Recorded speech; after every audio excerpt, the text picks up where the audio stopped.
Hello everyone, welcome to all of you. आप सभी का स्वागत है इस लॉ पॉइंट चैनल में।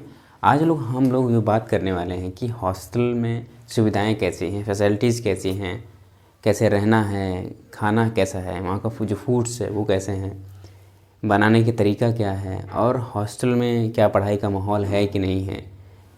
तमाम चीज़ों पे हम लोग डिस्कस करेंगे। उससे आप थोड़ा डिसाइड कर पाएंगे कि आपको हॉस्टल लेना है या नहीं लेना है और हॉस्टल किन किन लोगों को लेना चाहिए, और आप अगर प्योर वेजिटेरियन हैं तो फिर क्या हो सकता है। तो इन तमाम चीज़ों को हम आज लोग डिस्कस करेंगे। तो सबसे पहले बात करते हैं हॉस्टल की। देखिए, हॉस्टल की पर वीडियो मैंने एक बना दी है, किन को मिलेगा, कैसे मिलेगा, वो आप जाकर देख लीजिए, प्लेलिस्ट में है। और दूसरी चीज़ ये कि हॉस्टल कैसे स्ट्रक्चर्ड है। तो सबसे पहले जान लीजिए कि हॉस्टल में लगभग ऊपर और नीचे दो होती है, 2 फ्लोर बना हुआ होता है। लगभग जितने भी बीएचयू में हॉस्टल्स हैं सब में 2 फ्लोर हैं, एक नीचे का है और एक ऊपर का है। तो एक जो आप समझिए कि एक कमरे में 2 बेड होते हैं, ठीक है। एक कमरे में 2 बेड होते हैं, यहाँ एक खिड़की और एक आपको टेबल भी, आपको 2 टेबल और कुर्सी मिल जाएगी, ठीक है। आपको 2 टेबल एंड चेयर मिल जाएगी, ठीक है। एक कमरे में 2 बेड और 2 टेबल और उसके साथ साथ साथ 2 आपके साथ सोने के लिए, आप प्लाई का हो सकता है, तख्ता जिसको बोलते हैं वो, या बेड शीट हम लोग बोल सकते हैं। तो बेड शीट 2 बेड शीट मतलब 2 बेड होते हैं और सीट आपको अपनी सेट रखनी पड़ती है। उसमें जो सीट होती है कवर वो आपकी होती है। बेड वहाँ मतलब आपको क्या क्या मिलने वाला है वहाँ टेबल मिलने वाला है, कुर्सी मिलने वाली है और साथ साथ आपको बेड मिलने वाले हैं। बाकी आपके साथ ये देखिए, यहाँ 2 अलमारियाँ भी होंगी, 2 अलमारियाँ होंगी, ये नंबर 1 के लिए और ये नंबर 2 के लिए। तो ये हो गई रूम की बात। अब आपके सारे बाथरूम्स बने होंगे, वो भी बहुत नीट एंड क्लीन होते हैं, कोई दिक्कत नहीं। बाथरूम से रिलेटेड आपको कोई प्रॉब्लम नहीं आएगी। जो नए बने हैं उसमें शावर्स होंगे, जो पुराने हैं उसमें शावर्स नहीं हैं। तो एकदम नीट एंड क्लीन है, उसमें कोई दिक्कत नहीं। अब बात करते हैं कि फूड कैसा है वहाँ का। फूड कैसा है, फूड में आप कह सकते हैं सब कुछ अच्छा है। बस आपको जो रोटी मिलेगी वो जैसे आप घर बनाते हैं उस तरीके की नहीं मिलेगी यहाँ, क्योंकि रोटियाँ जो बनती हैं वो कई 5-6 बड़ा सा वो होता है जिसमें 6-7 रोटियाँ एक साथ पका ली जाती हैं और वो स्वाद नहीं आ पाता ना। तो बाकी आप खाना देखेंगे तो लगभग सभी अच्छा ही होता है, उसमें कोई ख़राबी नहीं होती।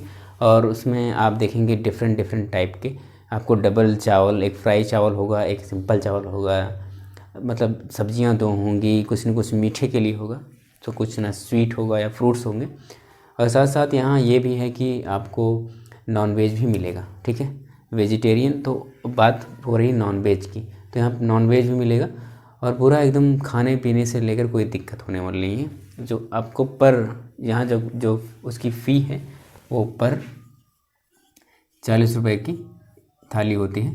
मतलब कि अगर आप एक बार दिन भोजन ले रहे हैं तो आपको 40 रुपये पे करना पड़ेगा और सुबह ले रहे हैं तो आपको 80 रुपीज़ पे करना पड़ता है, ठीक है।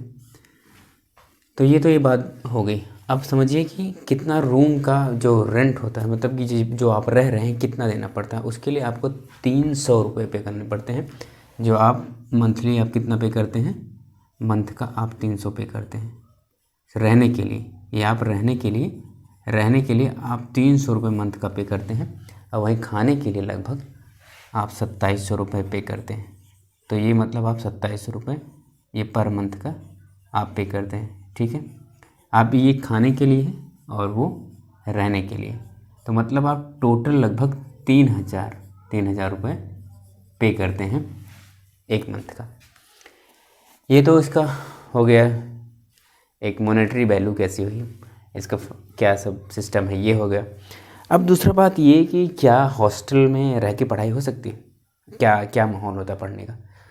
तो सब ये डिपेंड करता है इंडिविजुअल पर, क्योंकि आप जानते हैं कि आपके यहाँ आप बीएचयू की स्पेसिफिक बात करें तो यहाँ लाइब्रेरी जो होती है आपकी सुबह 8 से 11 बजे तक खुली रहती है, ठीक है। और लगभग आप देखेंगे जो हॉस्टल में डे का भोजन होता है वो आपको 12 बजे से 1 बजे के बीच में मिल जाता है। लगभग 1 से 2, कभी कभी 12 से 2 के बीच में आपको खाना होता है। तो ये आपका लंच टाइम होता है जब 1 से 2, तो आप यहाँ भोजन करते हैं। और शाम में जो भोजन का शेड्यूल है वो आपको 8 से 9 मिल जाता है, ठीक है, या कहें 8 से 10, आप इनके बीच में खा सकते हैं। तो कुछ लोग होते हैं 8 बजे ही खा के वो कहाँ चले जाते हैं, लाइब्रेरी आपकी नज़दीक है। लाइब्रेरी होती है जो हम बता रहे हैं कि ये 11 बजे तक खुली रहती है, इसको बोलते हैं सेंट्रल लाइब्रेरी जो है। इसमें जो ये वाला 11 बजे तक खुली रहती है इसको साइबर बोलते हैं ना, साइबर लाइब्रेरी मतलब वो कंप्यूटर जिसमें आपको अवेलेबल होते हैं, आप अपने मटेरियल लेके जा सकते हैं। और बाकी आप ऑनलाइन भी कुछ सर्च कर सकते हैं, उसमें कोई दिक्कत नहीं है, सब आपको वेल मेंटेन मिलेगा। तो ये बात है कि आप अगर पढ़ना चाह रहे हैं तो आप शाम का भोजन 8 बजे लीजिए और लाइब्रेरी निकल जाइए, इसमें कोई दिक्कत नहीं। माहौल का जहाँ तक बात है, माहौल भी अच्छा है। आपके साथ पार्टनर कैसे रह रहे हैं, कौन से हैं, थोड़ा सा डिपेंड करता है, ठीक है। कुछ पार्टनर्स होते हैं बहुत सीरियस होते हैं, कुछ पार्टनर्स आपके हो सकते हैं थोड़ा कम सीरियस हो। तो ये डिपेंड करता है आपके साथ पार्टनर कौन रह रहा है और आप कितने पढ़ने के लिए इच्छुक हैं। तो पढ़ाई से रिलेटेड आपको कोई दिक्कत नहीं आने वाली है। आप एकदम पूरी जो हॉस्टल का माहौल होता है एकदम पूरा स्मूथ होता है, उसमें कोई दिक्कत नहीं है। बस ये डिपेंड करता है कि आपकी प्रायोरिटी क्या है, आप किस चीज़ को प्रेफरेंस देते हैं, वो मायने रखता है। तो इसमें आपको कोई भी दिक्कत नहीं आने वाली है, पढ़ाई भी एकदम अच्छे से चलती रहती है। और एक चीज़ ये भी है, आप हॉस्टल लेते हैं तो यहाँ बस की सुविधा है, ठीक है। तो अब यहाँ बस की सुविधा है, तो आप और हर आधे घंटे में 30 मिनट में एक बस मिल जाएगी जो आपको आपके फैकल्टी तक छोड़ देगी, ठीक है। तो आपको इससे कोई दिक्कत नहीं होगा। आपको मान लीजिए फिर हॉस्टल से या फैकल्टी जाने के लिए पैदल या फिर प्राइवेट वाहन का उपयोग नहीं करना है। वहाँ बसें चलती हैं BHUs में, हर 30 मिनट में आपको बस मिल जाएगी, आपको अपने फैकल्टी छोड़ देगी। अब बात कर लेते हैं वेजिटेरियन और नॉन वेजिटेरियन की। देखिए यहाँ जो शेड्यूल है लगभग 2 दिन या 3 दिन ये नॉन वेज बनता है, ठीक है, नॉन वेज। तो आप कभी ये कर सकते हैं कि जो प्योर वेजिटेरियन हैं उनको शायद दिक्कत हो सकती है, क्योंकि कई बार वेजिटेरियन और नॉन वेजिटेरियन फूड्स एक ही दिन बन जाते हैं। तो लेकिन यहाँ जो टेबल्स होते हैं, ऐसे टेबल्स होते हैं, तो एक टेबल पे नॉन वेजिटेरियन, दूसरे टेबल पे वेजिटेरियन होते हैं। तो हो सकता है जो मतलब ऐसे ही जो वेजिटेरियन हैं लेकिन उनको किसी तरीके की कोई फीलिंग्स नहीं आती कि मतलब कि अगर उनके सामने कोई नॉन वेजिटेरियन खा रहा है या वो वहाँ बन रहा है तो वो वहाँ आसानी से रह सकते हैं, कोई दिक्कत नहीं। लेकिन कुछ लोग होते हैं प्योर वेजिटेरियन और वो चाहते हैं कि उनके आसपास इस तरह की कोई चीज़ें ना दिखें, तो उनके लिए दिक्कत होगी, क्योंकि कई बार बनता तो सब एक ही जगह है, सब जो किचन है वो सब एक जगह होता है, तो शायद वहाँ आपको दिक्कत हो। और मुझे जहाँ मैं खुद वेजिटेरियन हूँ, तो प्योर वेजिटेरियन हूँ, तो मैं 1 महीने सर्वाइव कर पाया था वहाँ और मुझे अच्छा नहीं लगा। ऐसा नहीं, सब वहाँ कई सारे वेजिटेरियन होते हैं, उनको बस आपका डिपेंड करता है कि आप किस लेवल तक चीज़ों को एडजस्ट कर पाते हैं। और अगर आप एडजस्ट कर पाते हैं तो आपके लिए बेटर है, नहीं एडजस्ट कर पाते हैं तो अगर एडजस्ट कर पाते हैं तो बेटर है, अगर नहीं एडजस्ट कर पाते हैं तो शायद थोड़ी सी दिक्कत आपको उठानी पड़ेगी। तो किसी दिन हम आप बात करेंगे कि BHU के बाहर के रूम्स कैसे अवेलेबल हो सकते हैं, आप क्या रेंट होगा और बाहर का माहौल कैसा होता है पढ़ाई का, और वहाँ का खर्च कितना लग सकता है, उस पर बात करेंगे। तब तो ये मिला जुला के सब बातें थी कि क्या रेंट होगा, कैसा माहौल है, कैसी सारी चीज़ें हैं। और एक चीज़ और, इन्वायरमेंट कैसा है, मतलब अब जब भी BHU में अंदर रहेंगे तो आप पूरा कभी घूमने निकलेंगे रात में या फिर दिन में, तो आप अच्छे से पूरा देख पाएंगे, एक अच्छा अनुभव होगा।